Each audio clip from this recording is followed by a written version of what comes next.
ছাত্র জনতার গণ অভ্যুত্থানের পর পাল্টে গেছে দেশের রাজনীতির হিসাব নিকাশ। রাজনীতির মাঠে আওয়ামী লীগ না থাকায় বিএনপি ও তার এক সময়ের মিত্র দলগুলোর মধ্যে চলছে নানা সমীকরণ। ইতোমধ্যে বাংলাদেশ জামায়াতে ইসলামী, ইসলামী আন্দোলন, হেফাজতে ইসলাম সহ অন্যান্য দলগুলো রাজনীতির মাঠে বেশ সরব। আগামীর বাংলাদেশ আর পথ হারাবে না। নেতারা বলছেন, ফ্যাসিবাদের পতন হওয়ার পর তাদের প্রতি আগ্রহ বাড়ছে মানুষের।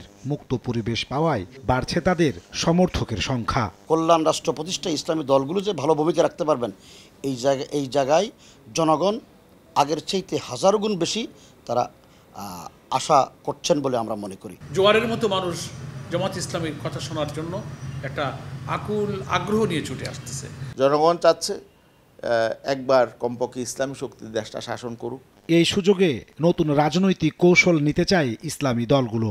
নিজেদের মধ্যে বিভিন্ন চিন্তার দ্রুত ঘোচাতে চায় তারা। দেয়ালে দাগ নিয়ে নো টেনশন, থাকলে Rainbow Acroplast emulsion. Rainbow paints, the colour of joy. ইসলামী দলগুলিকে ঐক্যবদ্ধভাবে নির্বাচন অংশগ্রহণ করার জন্য আমরা আহ্বান জানিয়েছি এবং আলহামদুলিল্লাহ অনেক দলগুলি সম্মত জ্ঞাপন করেছেন। হেফাজতে ইসলাম বাংলাদেশ, ইসলামী আন্দোলন এবং জামাত ইসলামী, এই তিন শক্তিকে ঐক্যবদ্ধ করার জন্য প্রাইমারি আলাপ আলোচনা তো শুরু হয়েছে বলে আমরা জানি। আমরা অন্তত 7-8টা ইসলামী দলের সাথে কথা বলেছি, আর সরাসরি দলের পদ পদবি ধারণ করেন না অথচ ইসলামিক স্কলার, ইন্ডিভিজুয়ালি জাতির কাছে তার মর্যাদা আছে এমন আলেমদের সাথে আমরা আলাদা আলাদা মত বিনিময় করেছি। ভোটের মাঠে জামায়াতে ইসলামী ও ইসলামী আন্দোলনের বাইরে অন্যদের তেমন প্রভাব না থাকলেও নেতাদের দাবি, জোট হলে নতুন রেকর্ড দেখবে বাংলাদেশ।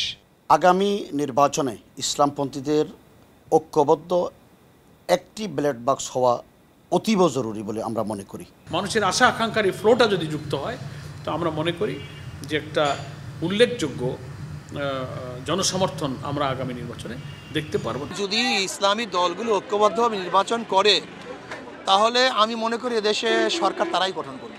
নির্বাচন কমিশনের তথ্য অনুযায়ী দেশে নিবন্ধিত ইসলামী দলের সংখ্যা 11টি। নাজমুস সালেহী, সময় সংবাদ, ঢাকা।